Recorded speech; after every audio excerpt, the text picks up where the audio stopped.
Good morning. Good morning. I could ask you to take your seats. We're going to begin this morning's session.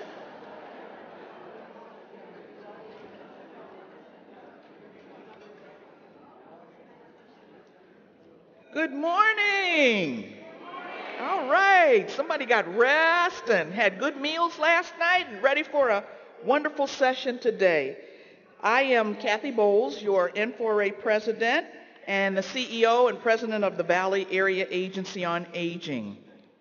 I do hope you had a great time last night and took advantage of all of the wonderful things going on in the Chicago area. But you're here today to really get down and learn more about what we've got going on in aging. Yesterday, we heard from Dr. Coughlin on a longevity economy and what it means for the aging network's ability to serve the largest population of older adults in our nation's history. Today, we will tackle exactly how we will do that. This session is entitled Mission Forward. Sound familiar? This is also the theme of the committee that I created last year to examine how n4a can best advance the area agency's network in the face of great demographic and economic change. Today's session will make possible thanks to AmeriHealth Caritas, a mission-driven managed care company with more than 35 years of experience serving low-income and chronically ill populations. AmeriHealth Caritas serves approximately 5.6 million members in 16 states and D.C. I understand that we have 4 AmeriHealth representatives with us this morning. So I'd like for us to acknowledge them. We have Sharon Alexander, if she could stand. Sharon here? Okay, she's on her way. I understand. Brenda here? She here with us? All right, Brenda. Kathy Gordon. Amy Bowman Miller. Amy. And Herb Weldon. Herb's not, he's en route as well. Okay. I would like for us to give them a big old-fashioned n4a welcome for this fantastic session. Thank you. Thank you for sponsoring this morning. We appreciate you. Well, the focus of this morning's session is Mission Forward, advancing the aging network and our ability to meet the needs of our nation's growing population of older adults and people with disabilities. As a network, AAA's and Title VI programs are moving forward, expanding our capacity to serve more people, both those 60 plus and those under 60 with special needs, who are in need of critical home and community-based services. We are also enhancing our business skills to partner effectively with healthcare and reaching out to find new ways to tackle social isolation and promote social engagement.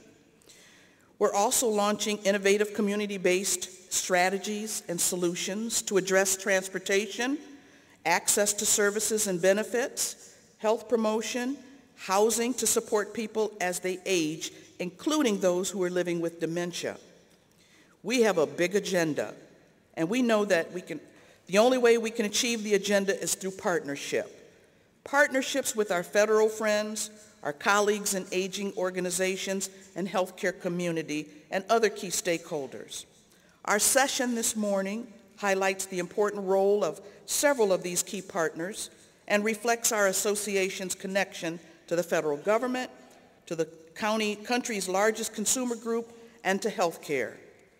Now, it's my honor to introduce one of our most critical federal partners and a friend and champion of the Aging Network. Assistant Secretary for Aging and Administrator of the United States Administration for Community Living, Lance Robertson.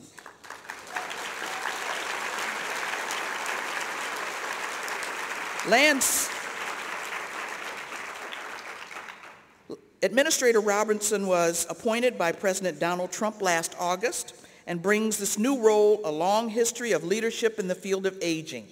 Most recently, he served as Director of Aging Services in Oklahoma for 10 years, which is a very long tenure for state units. Got a cheering section back there, Lance. Prior to that, he spent 12 years at Oklahoma State University, where he co-founded the Gerontology Institute. More accolades, I'm telling you. And served as executive director of the nation's largest regional gerontology association. Lance earned his undergraduate degree from Oklahoma State University and a Master of Public Administration degree from the University of Central Oklahoma. He is a veteran of the United States Army.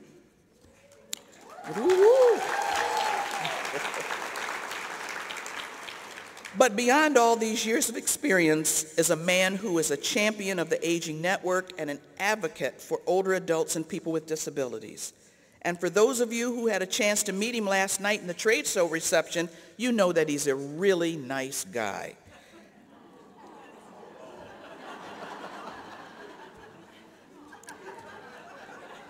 This is Lance's first time speaking to the n4a annual conference as the administrator. So let's stand and give him a warm n4a welcome as he comes to the stage.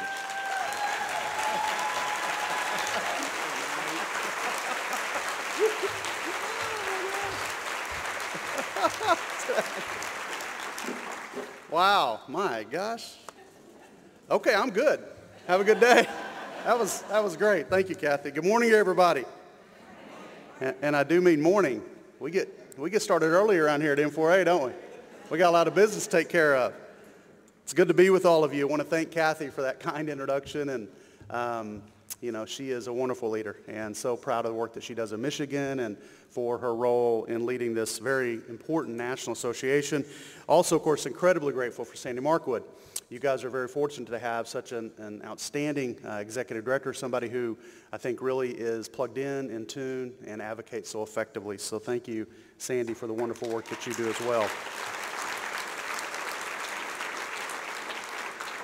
And of course, Sandy's got a great team. You know that. If you haven't met some of the n4a staff, please take a moment to say hello to them.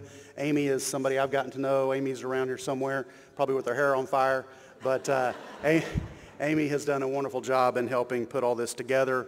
Very grateful, of course, for the n4a board. I know most of the board members, I assume, are here, and grateful for their leadership, representing all different regions of the country. And then also I'm grateful for the planning committee. If you've never put together a big event like this, guess what? It takes a lot of work. And I know that the planning committee has been very instrumental. And what a great city, Chicago. Yeah. I don't know who dialed up the low humidity and 70-degree weather, but thank you. Appreciate that. It is still a little humid, though, I got to say. But anyway, it's great to be with all of you. And again, I was going to give a shout out to my Oklahoma friends, but I think they made themselves known. Got a few of them scattered throughout here. So again, thanks so much for being here. I of course, believe in the philosophy that any good speech starts off with a cheesy slide. So I really just want to encourage you while you're at this conference. I want it to be a neat experience. I really do. I want you to network. I want you to get to know people who you don't know. You're likely, maybe, sitting with people who you're familiar with. I want to encourage you at this conference, get to know other folks. This is why you're here. It's a great networking opportunity. Certainly I want you to enjoy it. You're out of the office, right? Family matters are somewhat on hold. So you have an opportunity, I think, to really enjoy this time in Chicago, professionally to sharpen your saw. I want you to also absorb what you learn. This is, again, a real opportunity. So be sure to embrace and quickly take a good look at new ideas and experiences. And then finally, I do hope you'll take a moment to thank the folks that make it possible for you to be here. You know, the family members and the colleagues who are taking care of things while you're here. Also, please do thank the folks that put this conference together. Like I said, a lot of work goes into this. So again, grateful to be here. Very excited to spend some time with you. I've had this date circled on the calendar for a long time. So really excited about our time together. We are talking today, as has been indicated, the theme is Mission Forward, Advancing the Aging Network. One thing that I think we all recognize and can appreciate is the growing diversity of our network. Things continue to evolve. We not only know the demographic numbers, but we also can appreciate a lot of the diversity that we're responsible for addressing. So the topic is a great one. It's very timely. I'm excited to spend about 25 minutes or so with you talking through some things. I want to tell you what I think we ought to talk about this morning. I want to give you a key activity update. I want to talk a little bit about the reauthorization of the Old Americans Act. I want to give you a refresher, an update on the 5 pillars that we've embraced at ACL and as part of our network's unified voice and direction. I also want to talk a little bit about opioids. That's a real challenge we have and are experiencing in this country. But I also want to talk about, kind of as that middle anchor to the conversation, I want to talk about this new and evolving conversation around transforming healthcare, the value-based conversation that's happening now in D.C. that I'm super excited to bring to you this morning because there's a real opportunity for us. So I'm excited to talk to you about that. And then I want to end with a warm, personal conversation around some of the drivers that I think are absolutely essential for us to advance our work. So we've got a lot to talk about. I'm ready to go. You ready to go? All right, let's do it. Let's talk about the reauthorization. Actually, let me hold on just a second here. The reauthorization of the Old Americans Act, as we all know, something that's very important to all of us. Last authorized in 2016 for a 3-year period, which of course means next year is the year that it's up for reauth. Relatedly, all of us have been focused on moving forward and how do we highlight the value of the work that we do? How do we continue to address enhancing our capacity? I know that n4a, of course, has been a leading organization in having this conversation. Amy and Autumn have been focused in conversations with Leadership Council of Aging organizations, and I know that Sandy and Kathy have been providing direction to your Mission Forward Committee. That committee has been thinking through the issues facing our network and preparing for the future. So again, I think that's exciting. I know that when I was with you in April at your policy lecture back in the district, you heard a reinforcement of how important we believe this process is and how critical we know it is to get input from you in those conversations. We know that we can be effective only by hearing from you regarding the key issues that should be considered. So let's begin by talking about what we have already heard. Generally at ACL, we make it a practice to listen intently to our network partners, almost 22,000 network partners across all of ACL programs. And we want to take this opportunity to do so as well at this conference. So I'd like to ask for my colleagues from the Administration for Community Living if you would raise your hands, please. Lights are glaring at me. I can't tell if you're behaving or not. I hope you are. I hope you're raising them proudly. Part of a great team in D.C. So for those of you that raised your hands, you are now a target because the rest of you, I want you to seek out these individuals, if you would, during the conference and share with them a little bit of your thoughts around the reauthorization. That's why we're here. Of course, we're here to provide technical assistance and do some trainings, but at the same time, we're also here to listen. So very excited about that. Naturally, when you leave this conference, you are always welcome to reach out to your ACL regional office as well and provide that feedback there too. So in recent years, we've heard the following, and I have them up here on the slides. First of all, we've heard, we probably all agree, the act is not broken. Matter of fact, it works quite well. I think the one thing we need more of is money, right? I heard it. Yeah, we just need more funding. So again, the act itself is not broken. It serves as a great platform for which we can do our great work and meaningful work. Secondly, we know it's helpful and responsive to individuals in all communities. We also know that our network is like the glue that holds together that community. We're the ones that enable people to stay at home and to live independently and functionally for as long as they like. We also know that the Old Americans Act, of course, meets the goals established by Congress. So we, again, are hearing these sorts of common themes. We also have heard, quite honestly, for the majority of the folks that give us feedback that at best the act needs some tinkering, not massive reconstruction.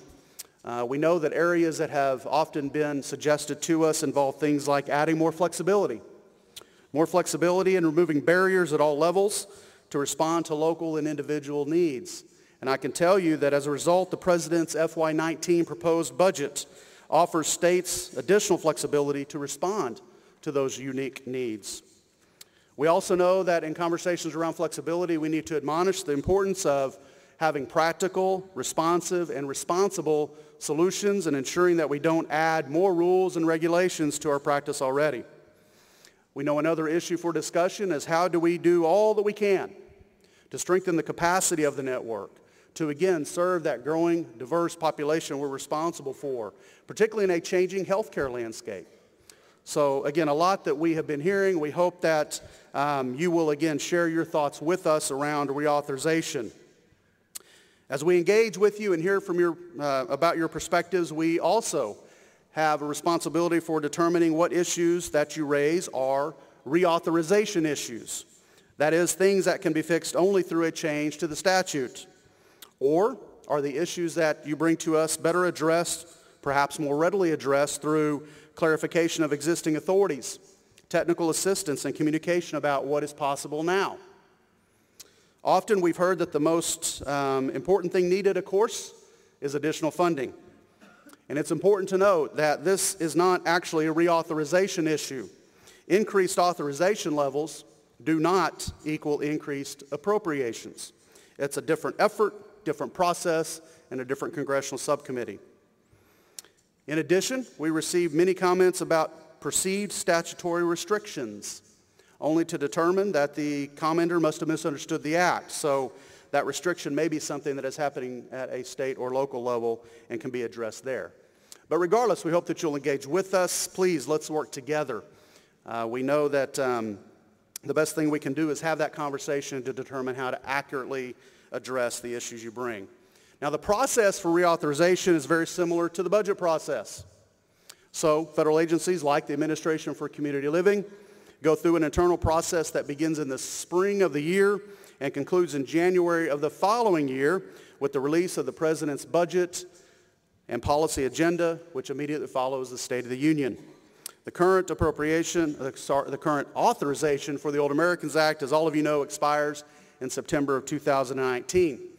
However, as we all have seen before, as long as funding continues to be provided, all activities will continue. The administration has at least two different options for advancing reauthorization. One is through an actual bill that we would draft for congressional leadership. The other would be through a set of principles that we would provide to congressional leadership as they craft their own proposal. Candidly, we will engage in discussions with OMB, who of course will then clarify for us which path the administration will pursue. But as we encourage you and as you continue to develop your principles for reauthorization, it is critical that you continue to communicate those priorities to us, to OMB, and to Capitol Hill. It's important that those in leadership decisions understand who you are and, more important, who you represent. They need to know the significance of your programs to the health, independence, and dignity of older adults across our great country. In doing so, be sure, of course, to include those great stories. Anything we can do to humanize that conversation has value. But certainly acknowledge the fact that we live in a data-driven era. Be sure to include data about the outcomes you achieve, not just the outputs. Talk about your return on investment and your value proposition to the conversation. We know that that's important to this president, to Director Mulvaney, and to this administration. So that's a little bit of touch point on reauthorization. Let's now shift and talk about ACL's 5 pillars. In 12 days, I will have been in this role for a year. And in those days, we have had an opportunity to meet with over 300 different organizations through speaking engagements, sites visits, informal meet and greets, and then formal meetings as well. And in those conversations, of course, we appreciate the relational value we create. We also value and enjoy discussing some of the opportunities as well as some of the challenges that we know everyone is facing. Consistently, though, in all of those conversations, we do talk about our pillars, and I want to offer that refresher for a lot of you today. These are key areas of focus, and they're important because we know that they can help the aging and disability networks. They create a unifying approach to our work. They're understandable and relatable, and they amplify and appreciate what we're already doing. And then finally, it's our chance to really move the needle. So again, bear with me. We're going to run through just a quick rehash of the pillars, and I'm going to sprinkle a couple examples in there of some great things that are happening. So the first thing is connecting people to resources. I think it's our greatest opportunity to continue to empower people to have good, timely, accurate information so that they can remain in the community for as long as possible, whether they are receiving care or providing care. Our commitment is to do a better job and rely on some of the existing programs and services that we offer and continue to seek out innovative ways that we can serve Americans in this critical area. The second pillar is protecting rights and preventing abuse. I believe all Americans have a right to wake up and not worry about their own safety and well-being for the day. We have far too many older adults and people with disabilities who are abused, neglected, and exploited. ACL remains committed to developing systems and programs that prevent abuse from happening, that help protect people from being abused, and then likewise walk alongside them on the path to recovery. As a quick update, I'm incredibly excited since ACL leads the Elder Justice Coordinating Council, a dozen different federal agencies committed to this matter, that we are now starting to really gain some traction at the highest levels of government. We now have various cabinet members who are involved in this work, and that is very, very exciting. For instance, in our recent meeting, we had active participation from my boss, Secretary Alex M. Azar, who runs the $1 trillion Department of Health and Human Services. You also recognize Attorney General Jeff Sessions, who's very involved in our work, and Jay Clayton, who runs the SEC. And I can tell you, and you can also appreciate, the more we can involve cabinet-level members in discussions like this, the more effective we're going to be in the work that we're responsible for. We're also excited about some of the creative conversations we're having with folks that haven't often been traditionally involved in these conversations. A good example is my good friend, Surgeon General Jerome Adams, who also now is a champion of the work that we do around elder justice. So the next pillar is expanding employment opportunities. We at ACL are grateful to have a vibrant, diverse, multi-generational workforce, and I know some of you have that same thing back in your workplace. Unfortunately, that's not the case across America for the most part. A lot of older adults and people with disabilities, for whatever reasons, encounter barriers to being able to effectively enter the workplace. So, at ACL, we're working with federal partners to celebrate the diversity and to identify and remove barriers where they exist. As an example, at ACL, we're very proud to be leading a voluntary multi-agency federal task force on this topic, focused on, again, identifying and removing barriers for those that would like to work. And we know older adults and certainly people with disabilities are finding that more and more to be a desired part of their life. And that reflects, I believe, how we have at the table some of the highest levels of leadership. And to have this being done voluntarily is very exciting. The next pillar is supporting families and caregivers. Families and informal caregivers are the backbone, the foundation, the linchpin of our country's long-term services system, as we know. As Dr. Coughlin said yesterday, caregivers will have more people to care for longer periods of time. Without family caregivers, we just simply cannot support people in achieving independence and living at home in their communities, which is a lack then of being able to fulfill our mission.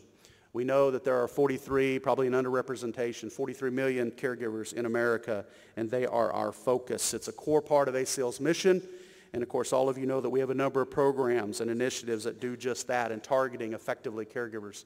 And of course you know that because a lot of you are involved in carrying out those services. Let's talk a second about the recently passed piece of legislation from Congress called the RAISE Act, passed earlier this calendar year, the Recognize, Assist, Include, Support, and Engage Family Caregivers Act, which was again signed into law. The act has two primary goals. First, to establish a family caregiving advisory council made up of both federal and non-federal members. The council is going to provide recommendations and identify best practices to better engage and support family caregivers. Their second goal is to establish a national family caregiving strategy with recommendations for ensuring person and family-centered care, assessment, service planning, and information on accessing a range of support options. ACL is very fortunate to have a lead role in implementing the act, and a lot of internal conversations continue to happen as we prepare to roll out the tenets of the act. And then the final pillar is strengthening the networks. That's all of you. What can ACL do to continue to support you, to help you acquire and utilize the acumen necessary to be successful in your work? We believe the Aging and Disability Networks are uniquely positioned to support the overall efforts to improve health and wellness for Americans and to help older adults and people with disabilities live independently and in their community. It's a real opportunity for us to continue to play a positive and powerful role in the road ahead. And we're going to circle back to that one. So those again are the pillars. I want to just ask you, implore you, if you would, to embrace them, to really help communicate them and to champion them at your level, please. I think that helps amplify the message we're trying to create on Capitol Hill around the 5 critical things that we do as a network that add incredible value.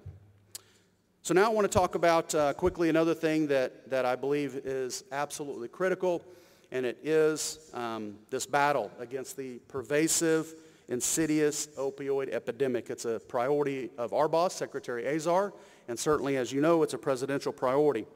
HHS declared this a nationwide public health emergency last year, which really brings a new level of urgency to our response across all of federal government.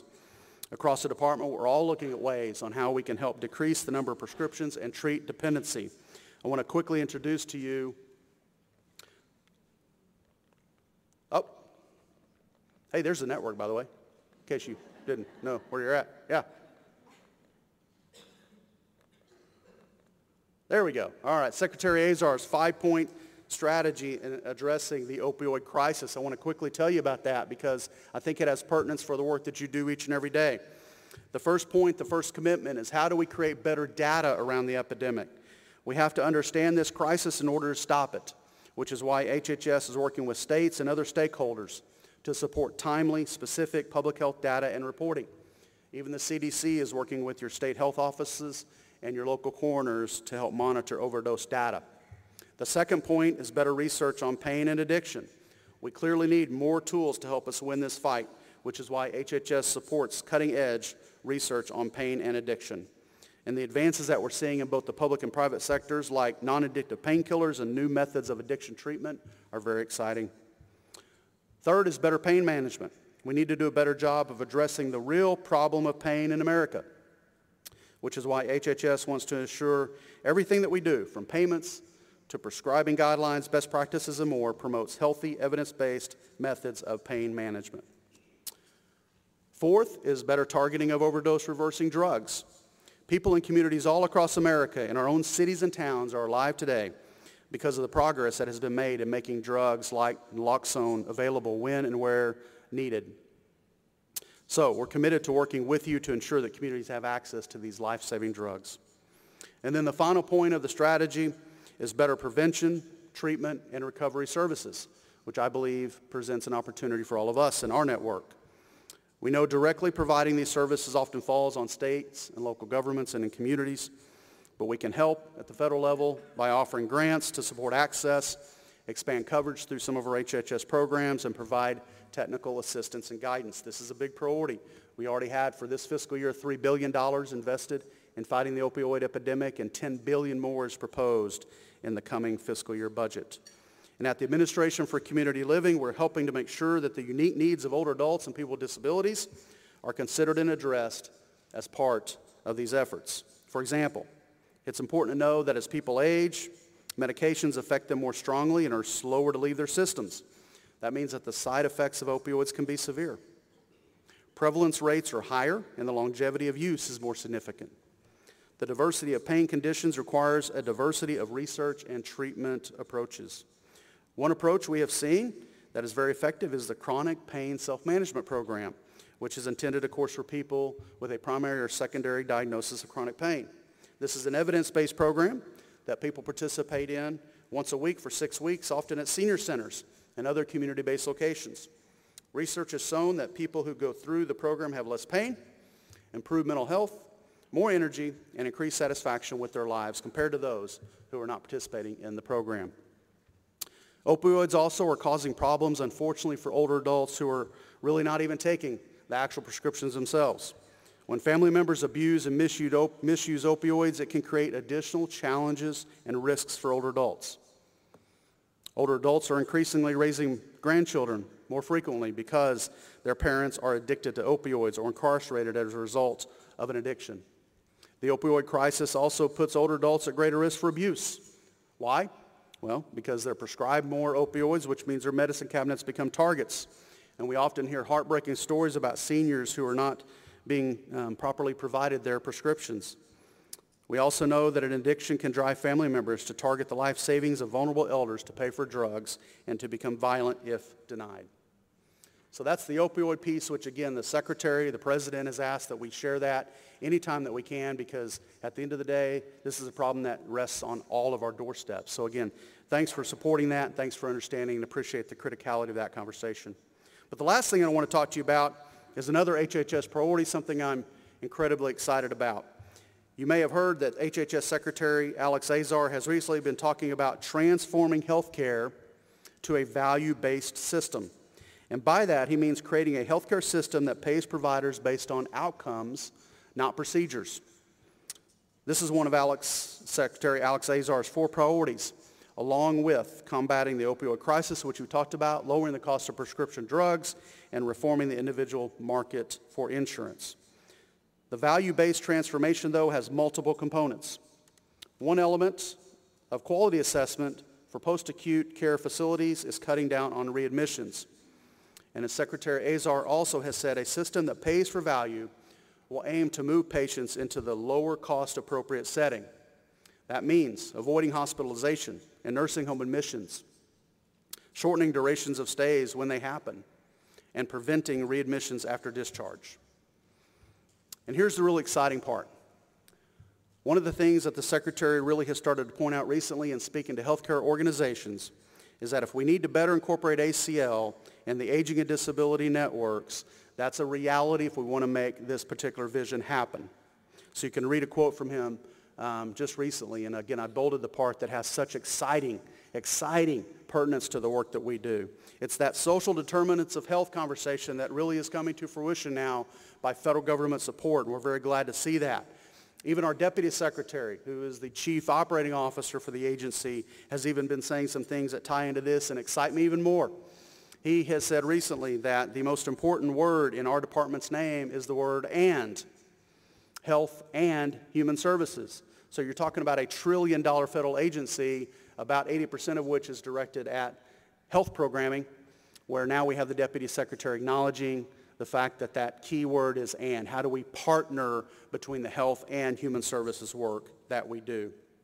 We've known that forever, but how exciting is it now that we have the most senior leadership within our federal agency at HHS talking about this? Again, an overdue conversation and something that I believe is so exciting for all of us in this room to know. So all of us have been talking for years about business acumen, and we've been working together to build the business capacity within the aging networks to compete and grow in the ever-changing healthcare environment. And we've been seeing such real success. Let me mention some recent examples. We're so proud of the work that you're doing. So one example is Lynn Kellogg, who runs a AAA in St. Joe, Michigan. Lynn, are you in the room?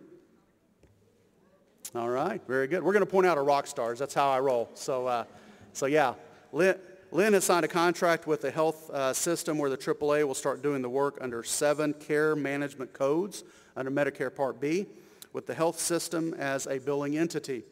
They believe they are close to securing additional contracts with other local health plans too. Lynn's AAA also formed an interagency care team with a health network, a clinic and physician's practices focused on high-risk patients. Funded through multiple states and local foundations, are doing beta tests right now on payment models for scalability. So thank you again, Lynn, for your great work. Yeah.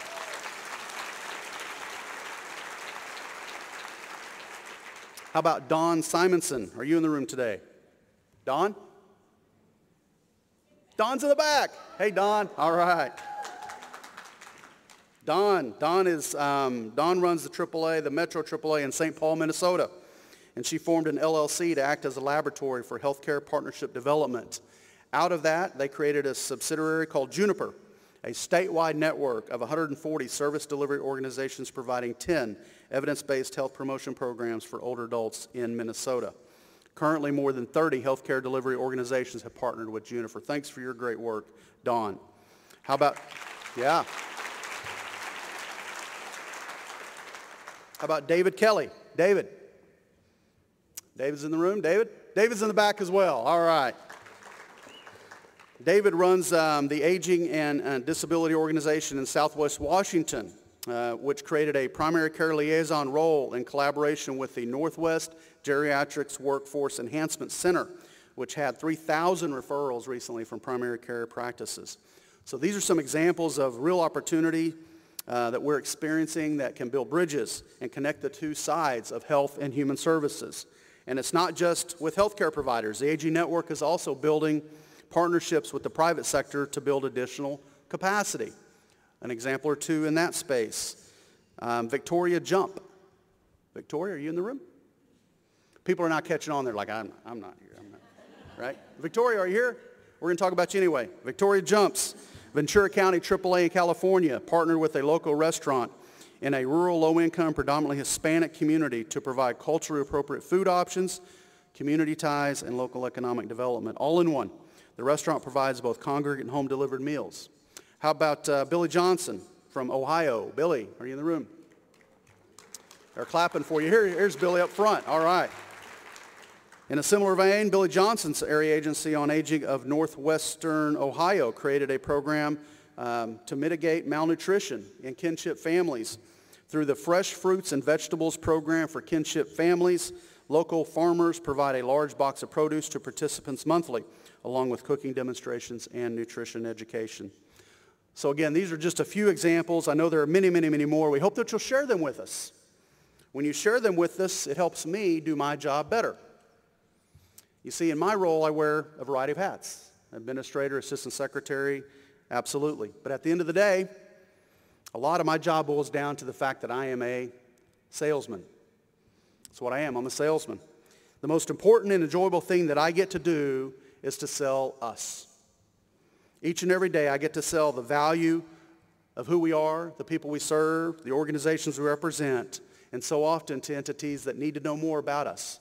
And I'm talking about within HHS, I'm talking about across federal government, private and public partners, on Capitol Hill. All of those different places are prime opportunities for us to sell what it is we do. And the best tool that I have in my tool belt is your success stories. The stories about the people you serve and the positive outcomes that you're creating as a result and the sustainability of the work that we do.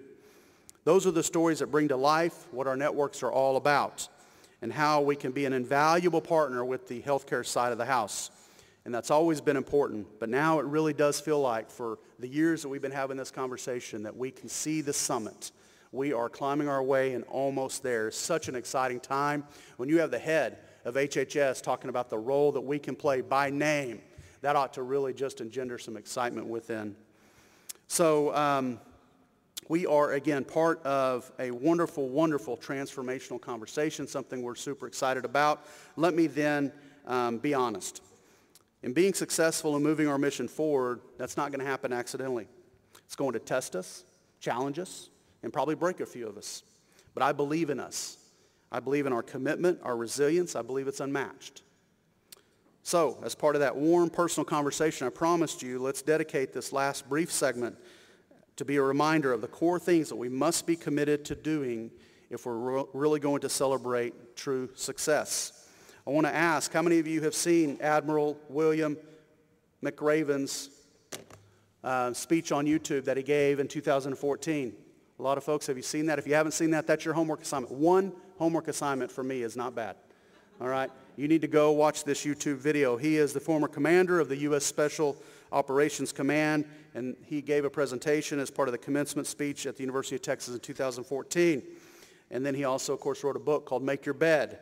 The bottom line is, if you want to change the world, you start by making your bed. And the thread throughout his message is a simple one. If you can't do the little things right, you're not going to do the big things right.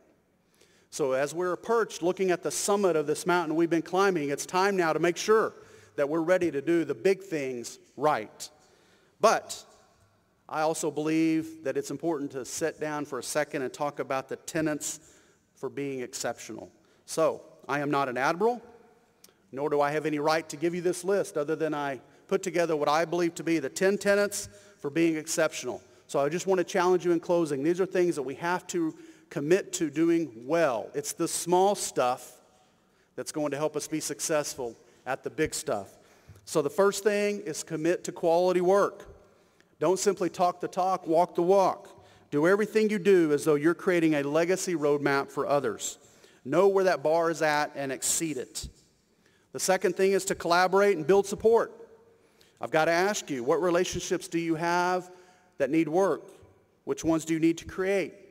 How's your relationship with your state units on aging, your local elected officials, partners in health and mental health, your for-profit partners, family-based, faith-based communities, civic organizations? Lots of opportunity and bandwidth, I believe, still exists for us to collaborate and to build support for the work that we do. I also believe that we need to acknowledge and address weaknesses. Ignoring them and hiding them only create a festering issue for all. We got to own it, address it, learn from it, and move on. Fourth, I also believe we need to share our successes. Colleagues need to see and feel what you're doing that works and is exceptional, both big and small. Let them snuggle up next to you and learn. The next one's about mentoring. You need to get one and you need to be one. There's nothing better or more helpful in your pursuit of being exceptional than finding a good mentor. 2 good mentors is better than 1. I've got 3. I want to encourage you guys to really, again, invite people into your lives, professionally and personally, who are going to push you. I think about for every one of you in this room that have members of your board. Are you targeting the right types of members who are going to push you and challenge you and take you to that next level? That's part of what I mean here.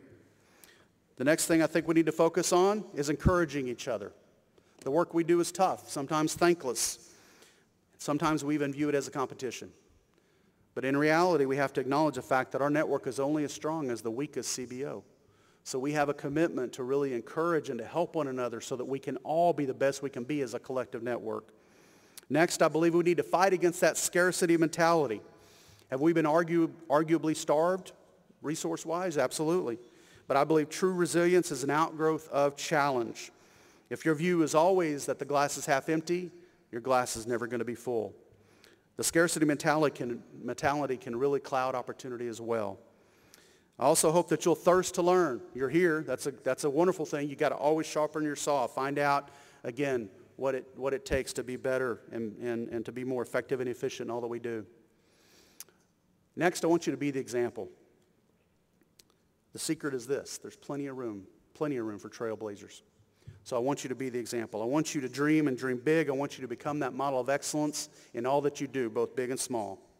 And then finally, I want you to experience life, not live life. I want you to experience life. I want you to wake up every day, and I want you to remember our mission. I want you to wake up every day and remind yourself how many people depend on the work that you do. I want that to renew in you a commitment and a recognition that you make a difference. So again, I know that you've got a jam-packed week. And I know you're going to leave here energized with new connections and new ideas that can make a difference in your communities. And then likewise, I know that you have experiences and knowledge and experiences that you can share as well. So again, take full advantage. So glad you're here in Chicago. Thank you for allowing me to join you this morning, and I hope you have a wonderful conference.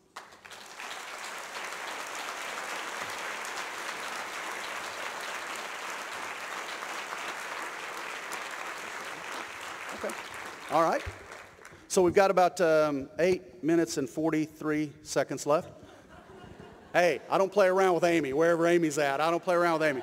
We got time for some questions. I believe we have some folks running around with microphones. If you have a question, happy to answer what I can. Good morning, Assistant Secretary. Can you hear me? You referenced the 2019 budget proposal that would put the states in total control for flexibility in how Older Americans Act dollars are used and allocated among Title III programs. Could you give us a little better sense of what that means? And the messaging here, I think the best state plans on aging over the decades have been built on area plans on aging. And this seems to be a message to say the state would declare the direction and how the dollars would be used. So we're really interested in what this would mean. The proposal was not accepted by the appropriators. Will be coming up in reauthorization and future appropriation proposals. Right, thank you very much. Name and where you're from. Oh, I'm John Lavin from H. Options, Illinois. I knew that, but I want to make sure all you got to know John. So, John, thanks for your question. You know, this question, again, as you heard, involves flexibility, some of the language that was built into the President's FY19 budget proposal. For all of you that have followed the budget-making process, it is second to none, and there's still a lot of conversation to be had. What is clear, and what the President has made clear, is that under his administration, he believes in state flexibility and doing all that he can to support the most local level decisions. Now, how that will be manifested through the conversations with the Old Americans Act, I think are yet to be seen. We'll have to see what reauthorization language looks like. All I can tell you, though, is that the commitment of this administration, though, is to continue to deregulate, continue to do what we can to offer maximal flexibility at the most local level. So, John, again, thank you for your question. I think the best answer is we're just going to have to wait and see how some of that language plays out.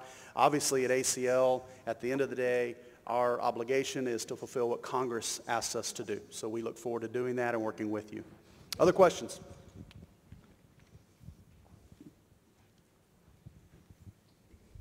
In the back of the room?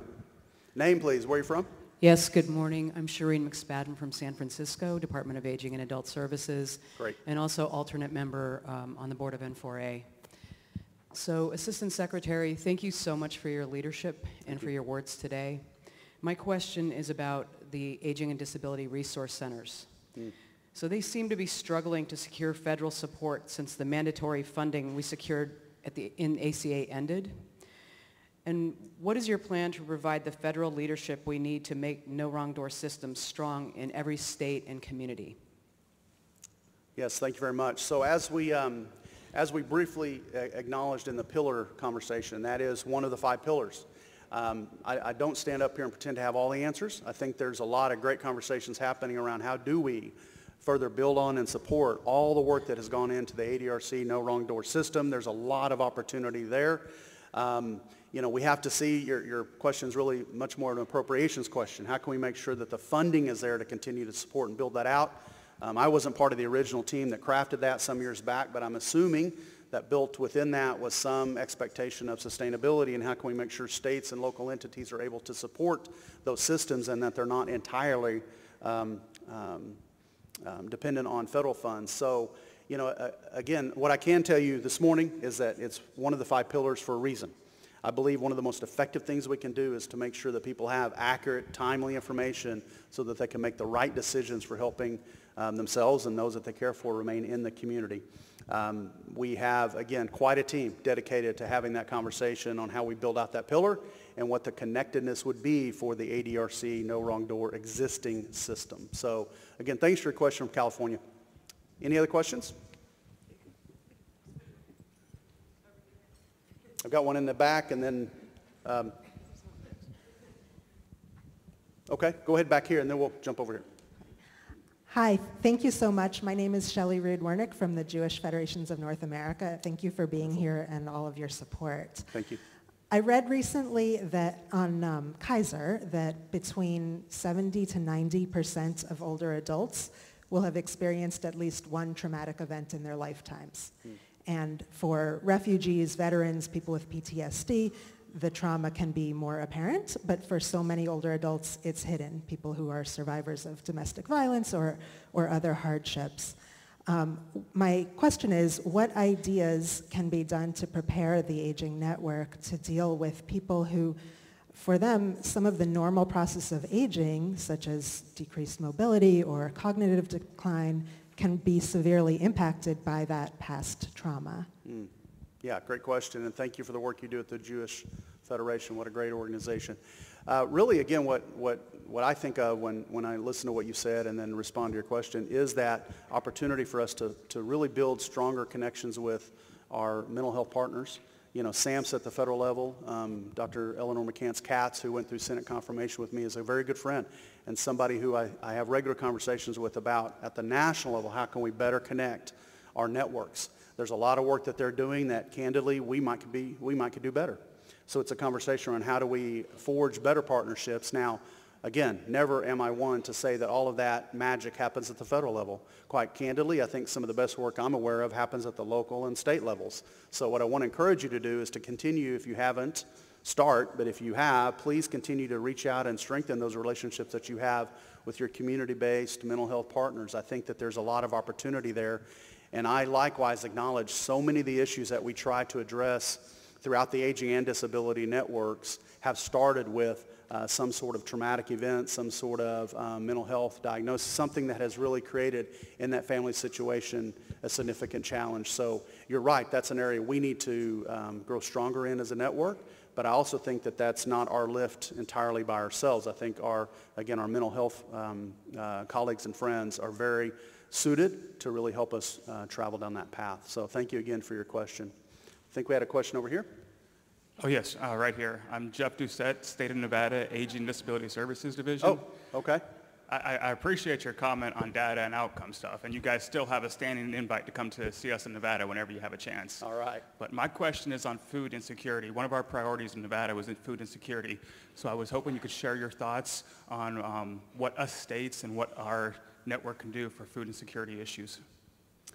That's an issue before I left Oklahoma that really was something I championed pretty aggressively for the last 24 months or so I was there. And for me, it's such a complex issue because you are talking about food insecurity. You're also talking about malnutrition. In many instances, you're talking about folks who have access to food, but it's just not the right type of healthy, sustaining sort of food that they need. So it's a big issue. And certainly, while not one of the pillars, I think it's very easy to say it's a thread through all of our work. And that is, how do we make sure that Americans wake up and absolutely start their day in meeting Maslow's hierarchy of need by being fed? And that's a critical thing. So I know for us, we continue to work with partners, and again, I can't name them by name necessarily, but we're fortunate, I think, to have some really strong national partners who are working in this space, that if you're not familiar with their work, we would certainly want you to visit with ACL staff so that we can connect you with some of the things that they're doing. Likewise, I know for the Old Americans Act, the nutrition program element of it all, that has a lot of favor on Capitol Hill. So then the question becomes, how do we better amplify and knock it up to the highest level in terms of what we're able to support and generate relative to meal production and services? So again, I think the food insecurity issue is a significant one, but thank you again for bringing that up, and know that we're going to continue to champion that. That's a big issue. Let's take one final question. Was from Lynn. Lynn, right? No, but I know Lynn, and she's Do you know great. Lynn? Okay. It's the lights. Forgive me. I'm Susan Kohler. Hi, I'm Susan. from the great state of Montana. Wonderful. Love Montana. Good, come on out and visit, but not in the winter. Thank you. Anyhow, we were one of the projects from CMS demonstration for the Care Transitions program, which was, as you indicated, pretty successful and continues to be successful. What I'm confused about is why we're talking about, that everybody has recognized the social determinants are so important, but why did CMS stop supporting the program under the guise that it wasn't effective? And then it kind of leaves organizations like ours trying to find ways to get partnerships when most of the hospitals in the state of Montana are critical access hospitals, and we don't have the same strong partnerships or health care that's in insurance companies that are in our state that are in other states. So what kind of work would you do, or what do you understand why CMS is not in support of reimbursing as they did for the demonstration projects, and how is it that it's supposedly changed, that they didn't think it was effective, but now we're talking about how effective it is? Gotcha. Okay, fair question, and I know we're out of time, so let me say I would love to speak for CMS, but I can't. I would also love to have their checkbook, but I don't. But what I can promise you, though, is at ACL we have really renewed our commitment to have critical conversations with them about how decisions they make impact our network. Most importantly, we're really talking about opportunities. And I think really in wrapping this up, I'm so excited, as I've stressed, that our secretary as well as our deputy secretary are starting to really see that vision of the role we play. I love the trickle-down effect of the secretary saying that work with ACL matters. I think my colleague Seema Verma is already hearing that, is going to grow to appreciate that, as has been the case with their leadership team. So again, CMS is a critical partner, probably number one on our list of who we meet with regularly and have conversations around solutions that can really help advance our work. So again, thanks to all of you for the wonderful things that you do each and every day. Bless you all. Thank you.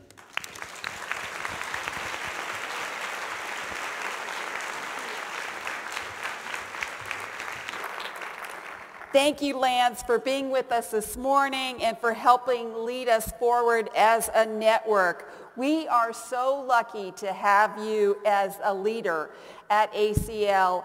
And let's give Lance and all of our ACL friends a big hand up.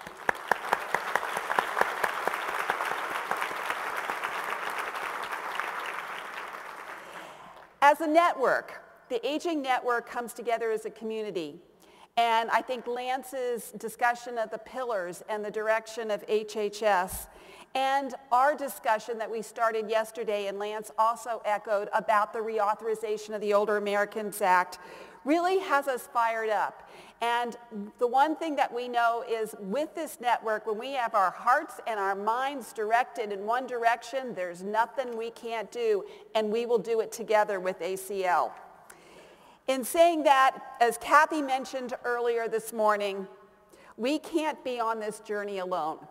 Partnership is the hallmark of how N4A and each of your agencies operates. And N4A is proud to be a partner with the AARP Foundation's Connect to Effect initiative to increase social connection among older adults.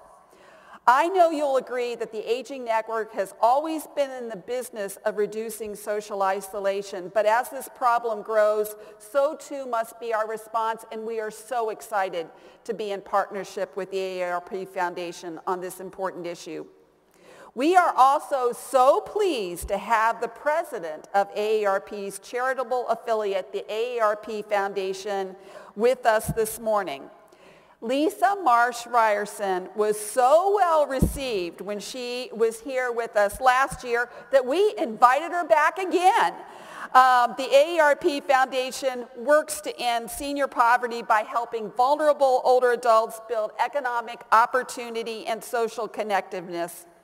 Lisa is the experienced and innovative leader of the foundation and a person filled with passion and enthusiasm. Her efforts have been invaluable in moving the AARP Foundation forward, and collaboration is the hallmark of Lisa's approach to the Foundation's mission. Under her leadership, the Foundation has embarked on relationships with high-profile organizations to create and advance effective solutions that help struggling seniors meet their basic needs and transform their lives. Before joining the AARP Foundation, Lisa served as the president and CEO of Wells College in Aurora, New York. Lisa, we are so thrilled to have you back on the stage at the N4A Annual Conference.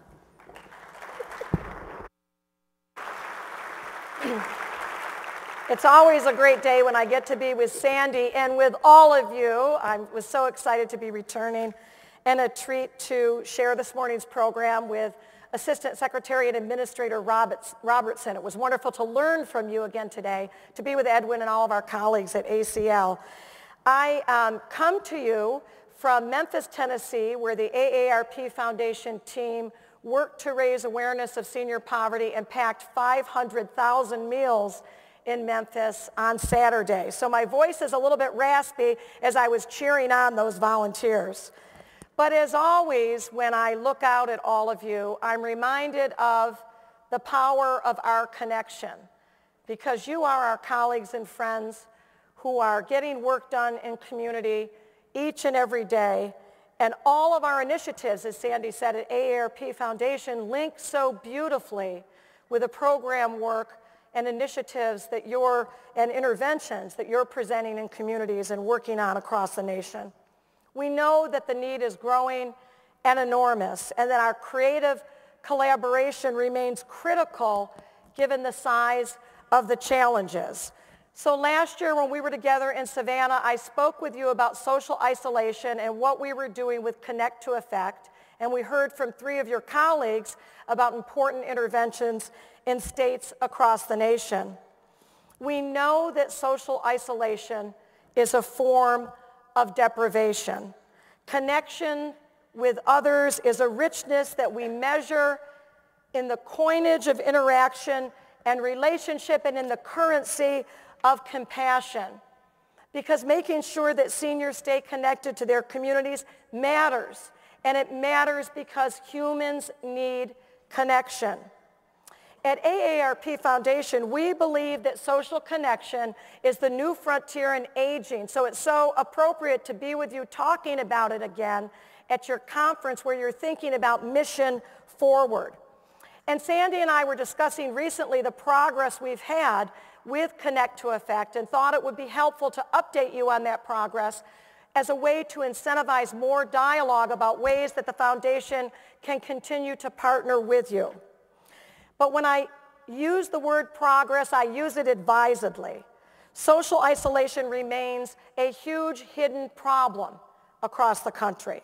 It robs people of their health, as we know. It raises the cost of health care. It takes out of circulation too many individuals who we need to continue to contribute to our communities. We need to bring social isolation out of the shadows. We still have a long way to go, but I'm encouraged that we're beginning to see some light. So here are some top-line developments since we were together last year. More than 30,000 individuals have completed the isolation risk assessment for themselves or on behalf of a loved one on the centerpiece of our work, the platform connecttoeffect.org. And n4a has been a strong, early, leading, and thoughtful partner in this work. And in fact, your leader, CEO Sandy Markwood, serves on the very small executive council for AARP Foundation Connect to Effect. Here's another sign of progress, not the U.S., but certainly lifting dialogue. The U.K. appointed, as we know, a minister for loneliness. And you might remember that when that appointment was made, that title was fodder for late-night comedians for sure, but it is a wonderful idea. The American Health Rankings report issued by the United Health Foundation included for the first time a measure of the risk factors for social isolation, and we were pleased that they used the AARP Foundation framework. AARP issued a new livability index. The index compares communities across the nation on a range of factors, from transportation to housing, that either contribute to or help stave off social isolation. We have new data on the public consequences of social isolation. AARP's Public Policy Institute found that an estimated 4 million older adults enrolled in traditional Medicare are socially isolated. And that social isolation costs Medicare approximately $7 billion in additional spending each and every year. There's one more development that is edging social isolation and its importance into the light. We've seen, haven't we, growing media attention and interest in the topic, in print, online, on the radio, on television, stories coming from across our nation, from the United Kingdom, from Japan, talking about innovative approaches that are being tried around the globe. Many of the stories quote one statistic that I'm fond of citing, and I know many of you are as well, because it so crisply brings the health consequences to the fore. It's the work of Professor Julianne Holt-Lundstedt that found that the health impact of prolonged social isolation and loneliness is the equivalent to smoking 15 cigarettes a day. Whenever I talk about isolation, I use that fact. And the fact that it's been quoted so widely, to me, is a sign of progress. I've also heard from Sandy repeatedly that many of you as leaders of agencies in your community are taking on social connection or preventing isolation as a core tenet or pillar of your programming. So how do we build upon the progress that we're making? How do we move from incremental to truly transformational? I always start at looking at the intersection of poverty and social isolation, a place where we all should be and where we collectively are spending a lot of time. Of course, there isn't a one-to-one relationship between being poor and being socially isolated, but an AARP Foundation study last year by the University of Chicago found that, in fact, no surprise to us, income is a significant factor in whether older adults are able to remain connected in their overall happiness and in their overall health. This means, of course, that low-income seniors already struggling to meet their basic needs are also at risk of the negative health impacts of isolation and loneliness. And we know that this risk is especially high for marginalized populations. LGBTQ+ seniors, for example, are twice as likely to live alone and therefore at a higher risk of increasing isolation as they age. So clearly we have more work to do in making the public aware of the relationship between poverty and isolation. And it's vital that we do so. You know this in your work. You heard it from Joe Coughlin yesterday. Every day, 10,000 people are turning 65. And as the population increases, we have all of that joy, the ability to tap into the time and talents of older adults. But we are also going to see an increase in the number of seniors living in poverty. The data, in fact, is very clear. Why is it so difficult for people to put the word senior and poverty together? Those who know me know that I believe it's the mistaken belief that Social Security and Medicare cover far more expenses than they do, that pensions are more widely available than they are. Our society, as we know, is uncomfortable talking about aging and very uncomfortable talking about poverty. That's a challenge that you face in your work each and every day. We should treat senior poverty as a disease, not a disease of the body or of the mind, a societal disease rooted in discrimination and spread by indifference. Imagine if we treated senior poverty with the same sense of urgency that drives the CDC. After all, poverty is the ultimate social determinant of health. The livability of our communities also ought to be high on our list of priorities. While livable communities benefit people of all ages and identity lenses, livability is especially important for older adults. We know that seniors with minimal or income or fixed incomes need affordable places to live. Need, as was asked in the question and answered by Administrator Robertson, access to nutritious, affordable food. They need affordable transportation options as well. And those with mobility challenges need transportation and housing that are accessible and easy to navigate. It's so critically important given the lack of transportation in so many communities and the fact that it is a trigger for social isolation. We know the impact on older adults who can't find a way to their doctor's appointments, cannot get to the grocery store, can't visit with a friend, go to the local library, attend a lecture, or join a discussion group or engage in community life in any way. So let's use AARP's new report on livability, which was just reissued, and you can find it at aarp.org, and leverage it for the kinds of public policies that promote social connections and fight social isolation. As we work to build socially connected communities where seniors can age well in place, it's vital that we take an integrated, holistic, cross-sectional, strategic, partnership-focused approach.